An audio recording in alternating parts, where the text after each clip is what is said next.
नमस्कार। मैं आरबी सिंह यादव और आप देख रहे हैं मेरा YouTube channel RB Singh Yadav editor. आप मेरे चैनल को सब्सक्राइब ज़रूर करें क्योंकि आज मैं एक इंटरनेशनल स्तर पर जो जंग चल रही है हमास और इजराइल के बीच उस पर बात करूंगा और एक नई ताज़ा खबर दूंगा जो यूनाइटेड नेशंस के अंदर से मेरे पास आई है। हालांकि मेरे पास क्या वो सारी दुनिया में फैली हुई है, हर चैनल पर, हर जगह, इंटरनेशनल टीवी चैनलों पर यूट्यूबर्स अपनी बात कह रहे हैं, लेकिन हम उसको अपने तरीके से बात करेंगे। तो इसमें अभी मैं आगे इस पर बात करूंगा, उससे पहले मेरे चैनल को सब्सक्राइब कर लें, मुझे ज्वाइन भी कर लें आप चाहें तो। आज यूनाइटेड नेशंस के अंदर इजराइल और हमास के बीच जो युद्ध चल रहा है उसको लेकर एक बैठक थी, जिसमें आपको मालूम है कि इजराइल इस समय पूरी तरह से दुनिया भर से अलग थलग पड़ गया है, क्योंकि सारे दुनिया के देश हैं, सभी ने युद्ध विराम के लिए जो प्रस्ताव था उस पर अपनी सहमति व्यक्त की है और कुछ लोगों ने बहिष्कार भी किया है, कुछ देशों ने, और एकमात्र अमेरिका है जो मानो ना या मानो वाली स्थिति के बीच इजराइल के साथ खड़ा हुआ है।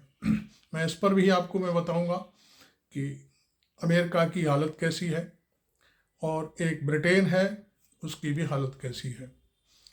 तो आज जो काउंसिल में बात चली और प्रस्ताव आया, तो सबसे पहले मैं आपको एक खुशखबरी दे दूं कि भारत की तरफ से भी सीज फायर पर अपनी सहमति व्यक्त की है और वोट भी दिया है कि इजराइल और हमास के बीच सीज फायर होना चाहिए। ये एक बड़ी खबर है और सुखद खबर है हमारे भारत की जनता के लिए कि हम जिस हमास को हमेशा से एक संप्रभु राष्ट्र के रूप में देखते रहे हैं, शुरू से लेकर अब तक, चाहे वो कोई भी क्यों ना हो। श्रीमती इंदिरा गांधी ने यासर अराफात को पूरा सहयोग किया था और पूरी दोस्ती निभाई थी, और उसके बाद अटल बिहारी वाजपेयी ने बाकायदे सब जगह कहा कि हमास एक संप्रभु राष्ट्र है और उसकी किसी भी प्रकार की जो मतलब जो समर्थन है वो भारत उसको करता रहेगा। ये बात आज से नहीं, प्रधानमंत्री अटल बिहारी वाजपेयी जब पहली बार विदेश मंत्री बने थे 1970 में, तब से लेकर के जब तक वो पीएम बने तब तक ये सारी बातें करते रहे। और उसी परिप्रेक्ष्य में मैं आज आपको फिर बता दूं कि नरेंद्र मोदी ने जब ये 65 दिन पूर्व युद्ध शुरू हुआ था, युद्ध भी क्या था कि हमास ने जो बंधक बनाए थे और मारकाट मचाई थी उस पर अपना व्यक्तिगत बयान दिया था या देश की तरफ से बयान दिया था, ये वो जाने, लेकिन अंत में वो भी इस बात पर राजी हुए कि नहीं, भारत हमास के और इजराइल के बीच जो युद्ध चल रहा है उस पर अपनी बात कहे और उसे सीज फायर के लिए दोनों देशों को रोका जाए। अब सवाल उठता है कि इजराइल के अंदर क्या चल रहा है। इजराइल के अंदर वहाँ के इजरायली जो अखबार हैं उनमें साफ साफ छप रहा है कि बीबी जो नेतन्याहू है उसकी खिलाफत हो रही है जम के। जनता सड़कों पर है और कह रही है कि ना तो आप हमारे बंधकों को पूरी तरह से छुड़ा पाए और ना ही आप हमास पर कोई बड़ी कार्रवाई कर उस पर कब्जा कर पाए। तो फिर आपका ये सब जो युद्ध चल रहा है, आप इजराइल की जनता को क्यों बेवकूफ़ बना रहे हैं, ये सारी बातें बड़े बड़े अक्षरों में छप रही हैं वहाँ पर, और जनता सड़कों पर भी है, आंदोलन कर रही है, प्रदर्शन कर रही है। ये तो रही इजराइल की बात। अब मैं अमेरिका की बात करता हूँ, इंग्लैंड की भी बात करता हूँ। ये तमाम देश ऐसे हैं, फ्रांस भी है उसमें। इन देशों में इजराइल की जो कार्रवाई हमास के ऊपर चल रही है उसमें बड़े बड़े प्रदर्शन हो रहे हैं। यही नहीं, अमेरिका में तो इजरायली जो लोग हैं, यहूदी लोग हैं, वो तक प्रदर्शन में हिस्सा लेकर के सामने आ रहे हैं कि ये सब युद्ध रोका जाना चाहिए, ये मानवता के खिलाफ है।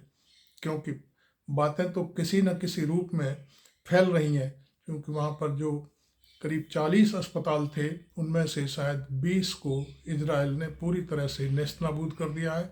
और उसमें जो मौतें हुई हैं, बच्चों के जो शव हैं वह सड़ांध आ रही है, कीड़े पड़ गए हैं शवों में। और इस बात की जो फ्लैशिंग है, वीडियो जो बाहर जा रहे हैं, उससे पूरा संसार दुखी है कि ये इजराइल बहुत गलत काम कर रहा है। इसलिए इजराइल आज यूनाइटेड नेशंस की जो बैठक थी सीज फायर को लेकर के, उसमें अलग थलग पड़ गया है। अब अमेरिका की बात करें, अमेरिका में जो बाइडन हैं वो भी पूरे अपने देश की जो विरोधी लहर है हमास के पक्ष में और इजराइल के विरोध में, उसको झेल रहे हैं। वहाँ पर तो एक जो खबर आई है उसमें यह है कि जो बाइडन अवैध रूप से संसद की बगैर अनुमति के इजराइल को हथियार बेच रहे हैं, व्यापार कर रहे हैं। इन सब चीज़ों का कोई मतलब नहीं रह जाता कि इस तरह से बगैर संसद की अनुमति के आप हथियार बेचें, और ये सारी चीज़ें चल रही हैं। दूसरी बात, अब जो अंत में निचोड़ निकल के आ रहा है वो ये है कि इजराइल अब घुटने टेकने की स्थिति में आ गया है। उसने अपने आसपास के कई देशों से कहा है, जिसमें कतर भी है और मिस्र भी है, जिसको इजिप्ट कहते हैं। दोनों देशों के माध्यम से वो हमास को राजी करने की बात कर रहा है कि वो युद्ध विराम करे और उनके बंधकों को छोड़े। लेकिन चूंकि हमास के इतने लोग मर चुके हैं, हमास के भी लोग मरे हैं, फ़लस्तीनी लोग बहुत मरे हैं, जनता मरी है, उसको लेकर के हमास कुछ भी कहने को अभी तैयार नहीं है।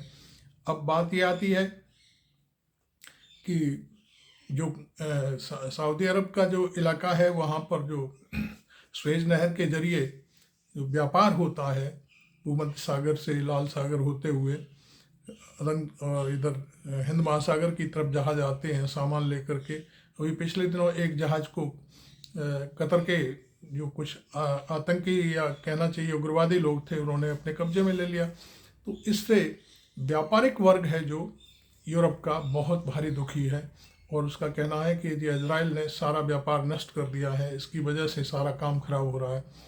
हालांकि अब बात उठती है कि यदि स्वेज कैनाल के माध्यम से यदि हम सामान ना भेजें तो और फिर कहाँ से भेजा जाए, तो फिर पूरे अफ्रीका का चक्कर काट करके उनको फिर आना पड़ेगा। तो ये सामान भेजने का जो किराया भाड़ा जो कुछ भी होता है वो बहुत महंगा पड़ेगा। और जो चीज़ एक सपोर्ट उदाहरण के तौर पर कहा जाए कि जो चीज़ 100 रुपये की है वो मैं समझता हूँ हज़ारों रुपये की हो जाएगी, क्योंकि उसमें बहुत लंबा चक्कर काट करके जो जैसे भारत है और दूसरे देशों में जो सामान आएगा यूरोप के देशों से, वो बहुत महंगा हो जाएगा। तो ये बहुत सारी चीज़ें चल रही हैं। और इधर जर्मनी और फ्रांस ने भी अपना हाथ खींच लिया है कि इस तरह की जो घटना हो रही है, यहूदियों का जो नेता है बीबी नेतन्याहू, वो बहुत गलत काम कर रहा है। क्योंकि सबसे बड़ी बात यह है कि बच्चों का कत्लेआम, जनता का जो कत्लेआम हो रहा है, लोगों के घर गिरा देना। आप जानते हैं आज के युग में इस महंगाई में घर कैसे बनता है, लोग कैसे घर खरीदते हैं, और एक बम फेंकने से पूरी की पूरी बिल्डिंग ध्वस्त हो जाती है, जिसमें हज़ारों लोग मारे भी जाते हैं और हज़ारों घर बिल्कुल ध्वस्त खंडर बन जाते हैं। वो फिर कैसे। अब दूसरी बात यह है कि सर्दी का मौसम चल रहा है, बर्फ़ गिर रही है चारों तरफ, बहुत बुरा हाल है। तो ऐसे में फिर क्या होगा, जनता की जो आवाज़ है, जो चीखें हैं, वो सुनते सुनते अब पूरा विश्व एकदम से इजराइल के खिलाफ हो गया है। मैं समझता हूँ ब्रिटेन साथ है, लेकिन ब्रिटेन ने कहा है कि हमारी बहुत सारी बातें इजराइल नहीं मान रहा है, इसलिए हम साथ नहीं हैं। साथ तो हैं पर साथ नहीं हैं पूरी तरह से। इसी तरह से अमेरिका, मैं समझता हूँ जो बाइडन के ऊपर जो प्रेशर पड़ रहा है वो भी बहुत पूरी तरह से उनको हैरेस करने वाला है। और वो जानते हैं कि यदि इस तरह का माहौल रहा तो अगला इलेक्शन उनकी पार्टी को जीतना बड़ा मुश्किल पड़ जाएगा, क्योंकि वहाँ पर मैं समझता हूँ बहुत सारा मुस्लिम इलाका है और किसी एक राष्ट्र के लोग नहीं हैं वहाँ पर। बहुत सारी इधर उधर के तमाम सऊदी अरब है, अफ्रीका है और दूसरे देश हैं, वहाँ से जो मुसलमान अमेरिका में रहते हैं वो शायद अगला वोट उनको नहीं देंगे। हालांकि वो अभी तक जो मुस्लिम वोटर्स था वो जो बाइडन की पार्टी को ही वोट देता आया था। अब शायद इस तरह की स्थिति नहीं होगी, क्योंकि वो बार बार प्रदर्शन कर रहे हैं, कह रहे हैं, उसके बावजूद भी जो बाइडन हथियार देने से बाज नहीं आ रहे हैं। तो ये सारी चीज़ें बहुत ही अमेरिका की जो वर्तमान सरकार है उसके लिए खतरा साबित हो सकती हैं। तो आप ये देखिए कि अभी मैंने अमेरिका, ब्रिटेन और फ्रांस की बात करी, अब हम इंडिया की बात करते हैं।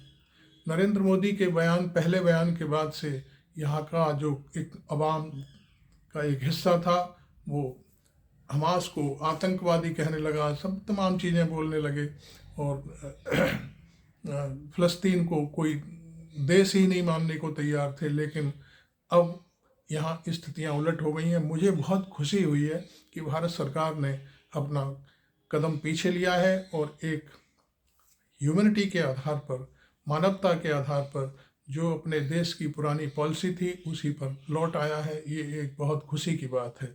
तो आप देख रहे थे मेरा ये यूट्यूब चैनल, आपको ये मेरी रिपोर्ट कैसी लगी? आप इस पर टिप्पणी ज़रूर करें, मुझे ज्वाइन भी करें, और इजराइल के बारे में जो कुछ भी लिखना हो लिखें, और लिखें। और बहुत सारी और भी चीज़ें जो मेरे से रह गई हैं उन पर आप अपनी बात लिख सकते हैं। तो मेरे चैनल को ज्वाइन भी करना ना भूलें, और वीडियो को शेयर भी करें।